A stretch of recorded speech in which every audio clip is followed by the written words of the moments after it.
안녕하세요, 털보이사입니다. 오늘 영상에서는 두통에 대해서 알아보도록 하겠습니다. 두통은 다양한 원인으로 발생하는 흔한 증상이지만 그 관리와 치료에 대해서 많은 오해가 있습니다. 이번 영상에서는 두통에 대한 올바른 지식과 효과적인 두통 관리 방법을 소개해 드리도록 하겠습니다. 편두통은요, 단순히 머리가 아픈 것 이상의 복잡한 신경학적 질환입니다. 심한 두통뿐만 아니라 메스꺼움, 구토, 빛과 소리에 대한 과민 반응 등 다양한 증상을 동반할 수 있습니다. 이것을 편두통의 전조 증상이라고 합니다. 영어로는 오라 그렇게 얘기하는데, 편두통이 삶의 질에 미치는 영향은 상당히 큽니다. 우리가 있는 긴장성 두통이 있는데요. 긴장성 두통은 이쪽 뒤쪽이 뻐근하게 이렇게 아픈 건데, 사실은 제일 많은 거는 긴장성 두통입니다. 뒤통수가 이렇게 뻐근하게 뒷목하고 같이 아픈 그런 거예요. 근데 긴장성 두통이 그렇게 심하게 아픈 게 아니기 때문에 병원에 오는 두통 환자 중에는 편두통이 제일 많습니다. 그래서 병원에서는 편두통 환자가 가장 많고 가장 많이 다루고요. 긴장성 두통은 환자들은 많지만 치료가 딱히 필요 없는 분들도 굉장히 많습니다. 연구에 따르면요, 편두통 환자들은 직장에서 생산성이 떨어지고 많이 아프니까요, 일상생활에서 큰 혼란을 경험한다고 합니다. 적절한 치료를 받지 않으면 만성화되어서 계속 아프기 때문에 점점 더 심각한 상태로 발전할 수 있습니다. 따라서 편두통 증상이 있다면 단순히 참고 넘기지 말고 전문의와 상담해서 적절한 치료를 받는 것이 중요합니다. 두 번째, 진통제를 자주 복용하면요, 그게 내성이 생긴다 뭐 그런 얘기 하잖아요. 내성은 아니지만 편두통의 경우 약을 많이 드시면 약물 과용 두통이 생길 수 있습니다. 무슨 말이냐면, 두통이 있을 때마다 습관적으로 진통제를 복용하는 것이 오히려 문제를 악화시킬 수 있다, 이런 얘기입니다. 일주일에 뭐 이틀 이상, 뭐 3일, 4일, 아니면 한 달에 15일 이상을 규칙적으로 진통제를 계속 드시면, 두통약이죠, 약국에서 파는 거, 약물 과용 두통이 발생할 수 있습니다. 이거는 진통제 효과가 떨어지면서 오히려 두통이 더 자주, 더 심하게 나타나는 겁니다. 일반 진통제가 아니라 편두통 전문 약도 이런 증상이 굉장히 잘 나타납니다. 그래서 편두통 전문 약이라고 해서 그냥 무분별하게 처방해서 먹으면 안 되고, 두통에 대해서 전반적으로 다룰 수 있는 의사를 만나서 그 의사에게 두통에 대해서 잘 상담하고 그렇게 치료하는 것이 좋습니다. 신경과 선생님들이 주로 두통을 많이 다루고 있고요. 저도 두통을 보지만 저는 신경과 선생님들처럼 그렇게 잘 보지 못합니다.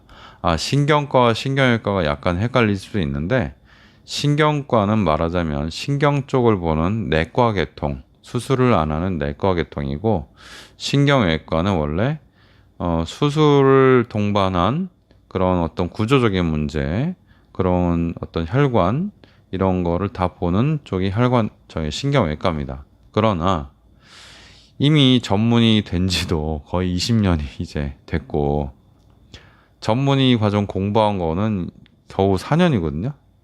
근데 20년 동안 이제 전문의 후에 생활했잖아요. 그래서 과의 경계가 모호해지고 내가 관심 있는 분야를 더 잘 보는 선생님들이 많이 나타나고 실제로 그런 분들이 많이 있는 게 사실입니다. 그래서 저도 이것저것 많이 하죠. 신경외과임에도 불구하고 방아쇠 손가락도 하고, 그리고 어깨도 하고, 각종 골절에 대해서도 관심이 많아서 하고, 그 코뼈 골절도 이제 하고 그러죠. 두통도 제가 관심이 굉장히 많아요. 두통은 제가 한 8살 그때부터 편두통이 있었어요. 머리가 너무 아파서 어렸을 때 살 수가 없었어요. 너무 자주 아파가지고.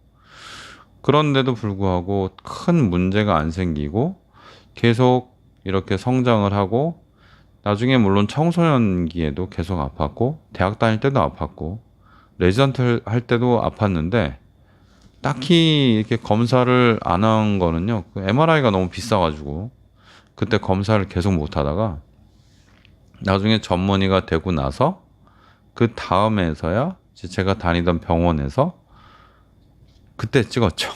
그때 이제 돈 생겼을 때 그때 찍었습니다. 그랬더니 저는 머리가 너무 아팠기 때문에 뭔가 종양이나 혈관의 이상 그런 것들이 있을 줄 알았는데 그런 문제가 별로 없어서 정말 다행이다 생각했고 그때부터 이제 두통을 열심히 공부했던 것 같아요. 그랬는데 지금 알고 있는 것과 그때 공부한 거는 좀 많이 다릅니다. 그때는 너무 처음 공부할 때라 잘 몰랐고요. 지금은 그래도 대략 어느 정도 두통이 어떻게 돌아가는지는 아는 정도다. 요 정도로 생각하면 될 것 같습니다. 두통은요, 진통제와 편두통 전문약이라는 것도 다 약물 과용 두통. 그 약을 먹어서 두통이 더 증폭되는 겁니다. 오히려 거꾸로. 그렇기 때문에 의사의 지시에 따라서 정확히 사용해야 되고 그것도 또 두통을 잘 보는 선생님들한테 보는 것이 좋습니다. 두통이 자주 발생한다면 뭐 근본적인 원인을 찾아서 치료해야 될 것 같지만 두통의 대부분은 원인을 모르는 게 이게 함정입니다. 두통의 원인을 잘 몰라요. 정확하게 말씀드리면 두통의 원인은 거의 98% 정도를 모르고요. 그러니까 아는 게 한 1, 2%밖에 안 돼요.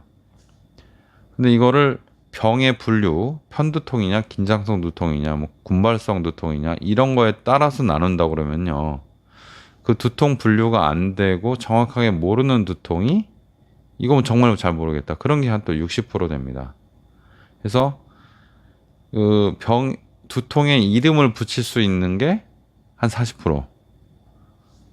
그리고 두통에 이름 붙인 것까지 이름 붙이는 거를 원인을 안다는 그런 말도 안 되는 가정을 했을 때 60%를 원인을 모르고 어쨌든 구조적인 원인이 없고 왜 아픈지 모른다고 하는 게 엄밀하게 보면 98%다 이렇게 생각하면 되겠습니다. 그래서 두통의 원인을 찾아서 치료한다는 것은 사실은 이상한 거고요. 두통의 양상을 보고 이것이 편두통인가, 군발두통인가, 긴장성 두통인가 그런 분류를 해서 거기에 맞게 약을 쓰고 환자를 경과를 보면서 치료하는 것이 두통 치료의 기본입니다. 자, 세 번째. 모든 두통이 진단이 필요한 것은 아니지만 심한 두통이나 어떤 신경학적 증상, 이상한 증상을 동반한 것은요, 반드시 진찰을 받아보고 필요하면 검사를 해야 됩니다. 뭐 가벼운 두통의 경우에는요, 뭐 휴식, 수분 섭취, 뭐 스트레스 관리 등으로 완화할 수 있겠죠. 그런데 두통이 심하거나 자주 반복되는 경우, 그리고 평소와 다른 양상의 두통이 나타난다면 진찰을 받아보는 게 좋습니다. 그러면 여기서 질문요. 가벼운 두통이면 문제가 없냐? 모릅니다. 가벼운 두통도 때로는 종양이 발견되거나 무슨 출혈 같은 게 나오는 수도 있어요. 두통이 가벼웠는데도 알 수 없습니다. 그럼 가벼운 두통이면 괜찮냐? 모르죠. 모릅니다. 검사해보기 전까지는 뇌 이상이 있는지 알 수가 없습니다. 뇌 이상이라는 것은 종양이나 뭐 뇌출혈, 혈관 기형 그런 걸 말하는 겁니다. 그런 것들은 알 수가 없어요. 그래서 환자분들이 물어보는 경우가 있어요. 선생님 오늘 저 머리 너무 아픈데 검사는 좀 부담돼서 안 하고 싶은데 그러면 오늘 약만 주시고 제가 이 약 먹고 안 아프면 괜찮은 건가요? 라고 물어봅니다. 그럼 저는 또 똑같이 대답합니다. 두통은 대부분이 심하든 안 심하든 두통은 특이하게 허리 디스크 같은 경우는 뭐 이게 증상이 심하면 좀 심할 거라 예상을 하는데 두통은 심하더라도 이게 이상이 있다고 얘기할 수 없어요. 전혀 알 수가 없어요. 중구난방이라서. 약 먹고 두통이 나오면 저는 괜찮은 건가요? 물어보면 검사해봐야지 알 수 있고 이상이 있는지 알 수 없다. 그러나 두통이 있다고 그래서 모든 환자가 다 검사를 할 건 아니기 때문에 그냥 보시는 것도 괜찮은데 그래도 확인하는 방법은 MRI 찍어보는 방법밖에 없습니다. 이렇게 설명을 하죠. 이 계속 똑같은 말 반복해서 말장난 같지만 그냥 그 말이 정답이기 때문에 어쩔 수가 없습니다. 우리가 두통이 있는 것은 대부분 문제가 없는 경우가 대부분이고 심하든 안 심하든. 거꾸로 두통이 없다고 해서 뇌의 종양이나 혈관기형 같은 게 없다고 말할 수 없습니다. 자, 이건 두통의 원론이고요. 그런데 두통이 다른 증상하고 같이 발견되는 경우, 뭐 목이 너무 뻣뻣하고 뭐 이상하다, 그냥 어질어질하다 갑자기. 그러니까 빙글빙글 도는 거랑은 좀 다른 거예요. 쓰러질 것 같은 어질어질함, 그런 것들이 있거나 의식 변화, 의식이 떨어지고, 그리고 팔다리 마비가 온다. 이거는 좀 다르죠. 어떤 때는요, 뇌수막염 같은 거, 뇌에 염증이 생기는 거, 그리고 뇌출혈, 뇌경색 이런 것들이 올 수 있기 때문에 두통이 있을 때는 뭔가 좀 이상하면 병원을 빨리 오시기 바랍니다. 그러면 마비가 있는 두통은 다 이상이 있느냐? 그것도 안 그렇습니다. 편두통을 깊게 공부해 보면 편두통 중에 마비가 있고 실제로 마비가 팔다리에 생기고 그리고 의식이 떨어져서 기절하는 사람도 있습니다. 드물게 있습니다. 그런 편두통도 있어요. 그래서 의식이 떨어지고 마비가 왔다고 그래서 이거 무조건 중풍이다. 그렇게 얘기하면 또 안 됩니다. 물론 환자분들은 이런 거는 아실 필요는 없고요. 그냥 편두통도 그렇게 심할 수 있구나. 그냥 그 정도만 아시면 됩니다. 우리 의사들이 공부를 많이 해야 되는데 항상 더 많은 공부를 하지 못해서 정말 부끄러울 따름입니다. 진짜 진심입니다. 더 열심히 공부해야 되는데 나이는 들어가고 정말 큰일 났습니다. 자, 네 번째. 두통 관리에는요, 약물 치료뿐만 아니라 생활 습관 개선도 어느 정도 역할을 할 수 있습니다. 어떤 거냐면요, 뭐 규칙적인 수면, 적절한 운동, 균형 잡힌 식사, 스트레스 관리 이거 너무 어렵죠? 이런 것들이 도움이 될 수 있습니다. 특히 편두통인 경우에는 실제로 이런 게 꽤 의미가 있을 수 있어요. 적절한 운동과 균형 잡힌 식사, 그리고 음식도 좀 가려 먹어야 될 수 있고요. 특히 뭐 충분한 수분 섭취 이런 거를 얘기할 때가 있는데 뭐 벌컥벌컥 너무 많이 먹어야 된다. 뭐 하루에 10잔 먹어라. 그런 거는 저는 반대고요. 그냥 본인이 나 이 정도는 충분히 먹었어. 그 정도 드셨으면 좋겠어요. 너무 많이 먹는 거 이상하잖아요. 그죠? 두통이 심할 때는요. 카페인, 알코올, 그리고 특정 발효 음식 같은 거를 드셔보시고 그런 것들이 두통을 유발한다고 하면 피하는 것이 좋고 일반적으로는 방금 언급드린 뭐 카페인, 알코올, 그리고 치즈 종류 발효된 거 그런 것들은 일반적으로는 좀 피하라고 되어 있습니다. 그런데 너무 먹고 싶으면 먹고 한번 테스트 해 보시면 되죠. 먹고 심해지나 안 심해지나. 안 심해지면 먹어도 됩니다. 그럼 생활 습관으로 두통이 다 해결되냐? 생활 습관, 뭐 이런 음식 조심하세요. 이렇게 하시면 두통 좋아집니다. 지압하면 좋아집니다. 뭐 스트레칭 하면 좋아집니다. 그러는데요. 그거 다 안 되죠. 일부 도움이 된다. 이 정도 생각하셔야 되고, 그런 걸로 두통이 다 좋아질 것 같으면 두통 보는 선생님들은 다 굶어야 되고, 우리가 두통을 연구할 필요도 없습니다. 자, 다섯 번째. 두통의 유형에 따라서 관리 방법이 다릅니다. 아까 원인은 잘 모른다고 말씀드렸죠? 유형을 파악해야 됩니다. 유형. 긴장성 두통, 편두통, 군말성 두통 이런 것들, 또 벼락두통 이런 것들은요. 각각의 유형에 따라서 치료법이 좀 다릅니다. 두통을 치료한다 이런 말씀드리는데 이거에 대한 의미를 말씀드릴게요. 두통이 원인이 없는데 뭘 치료하냐? 그 원인을 치료해야 되는데 무슨 치료냐 이렇게 생각할 수 있겠지만 두통의 원인이 없으면요 그냥 두통 자체를 질병으로 봅니다. 그래서 그 두통 자체를 질병으로 보고 두통을 분류하고 특징에 따라서 그 특징에 따른 치료법들을 좀 만들어 놨어요. 예를 들어서 뭐 긴장성 두통 같은 경우는 근육이 당겨서 근육이 긴장해서 아프다고 생각하기 때문에 근이완 운동이나 아니면 마사지, 물리치료 이런 것들이 도움이 될 수 있고 약도 그런 쪽으로 우리가 처방을 하게 됩니다. 편두통은요. 편두통 전문약이 잘 듣는 사람은 그리고 편두통이 가끔 오는 사람은 편두통 전문약이나 아니면 특정 맞는 진통제만 드시면 되는데 편두통이 일주일에 2번 이상 나타났다. 뭐 한 달에 뭐 거의 10번 그 정도 나타난다 그러면요. 그때는 편두통 예방약을 먹어야 됩니다. 편두통 예방약은 단순한 진통제가 아니고 고혈압약, 뭐 우울증약, 그리고 소화제, 위장관 운동약 이런 게 들어갑니다.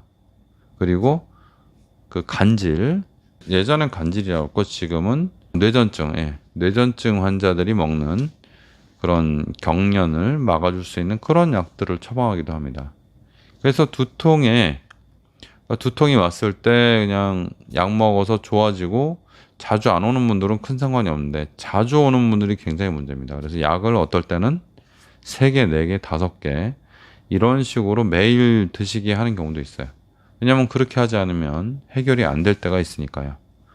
물론 제가 좀 실력이 부족해서 그것도 쓸데없이 쓰는 약이 될 수도 있겠지만 환자를 따라가다 보면 아무리 생각해도 그렇게밖에 될 수 없을 때가 있습니다. 제가 편두통약 처방할 때는요, 특히 편두통 예방약을 처방하는 거는 매일매일 드시는 약이기 때문에 굉장히 심사숙고해서 환자의 특성에 맞게 다른 질병도 파악해서 여러 번 이렇게 약을 조정을 합니다. 그렇게 해서 아마 대부분의 다른 선생님들도 그렇게 처방하지 않을까 싶어요. 두통의 양상, 기간, 정도에 따라서 약도 다 다르고 그 치료도 다 다릅니다. 편두통이 있을 때요, 어떤 때는 보톡스를 맞기도 합니다. 이 두피에 있는 근육에다가요. 근데 이 보톡스가 약으로도 도저히 안 되는 그런 환자들한테 좀 도움이 될 수 있고요. 최근에는 6개월에 한 번씩 이렇게 주사를 맞는 그런 것도 있습니다. 그러니까 본인에게 있는 두통이 정말 너무 심각하고 아무런 그 약도 도움이 되지 않고 심지어 예방약도 도움이 되지 않았을 때 보톡스라든지 아니면 다른 신약도 있으니까요. 병원에 가서 의사 선생님하고 상의를 하시면 되겠습니다. 오늘의 결론은요.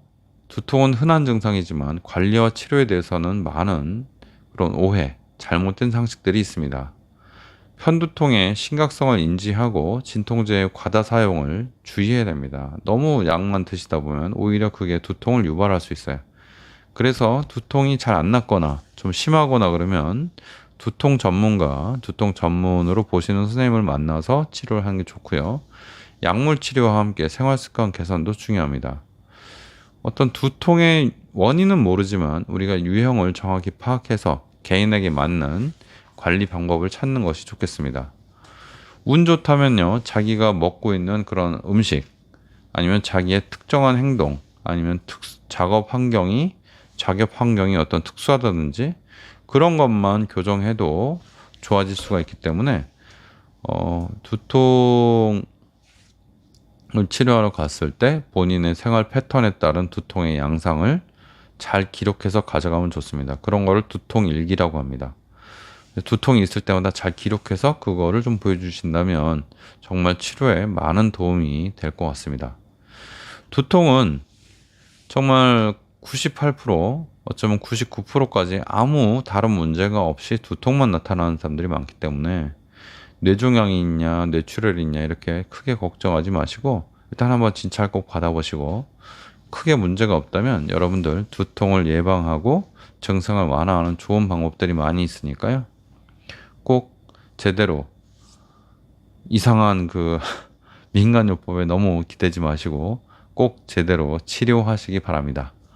지금 새벽 3시가 지금 되고 있는데 제가 도저히 짬이 안 나가지고 이렇게 늦게까지 영상을 찍고 있습니다. 대본 쓰고 대본 다듬고 영상 찍고 계속 이 일을 하고 있는데 제가 주로 수술하고 주로 이렇게 진료를 보는 메인 파트 그쪽은 이제 척추하고 두통, 뇌 이쪽이고요. 그리고 손목 터널 증후군, 방아순과 이렇게 보는데 자꾸만 환자분들한테 좀 잘못된 상식이 많은 부분 그런 쪽에는 알려드리고 싶어서 이렇게 좀 다른 주제도 많이 하고 있습니다. 제가 두통 환자를 많이 보긴 하는데 그렇게 아주 많이 보진 않고 좀 드문드문 보는 것 같습니다. 전문으로 보신 선생님들에 비하면. 그렇지만 두통에 대해서는 여러분들이 좀 제대로 된 개념을 가지시기를 간절히 원하기 때문에 오늘 이 영상을 만들었습니다. 두통에 대해서 특히 두통의 치료에 대해서 대략적인 개념 가지시길 바라고요. 제 두통 영상들이 시리즈로 계속 나올 거기 때문에 다른 두통 영상을 참고하시면 더 개념을 잘 잡고 본인의 병을 치료 관리하는 데 도움이 많이 될 것 같습니다. 오늘은 두통에 대해서 말씀드렸습니다. 털보이사 김진균이었습니다. 감사합니다.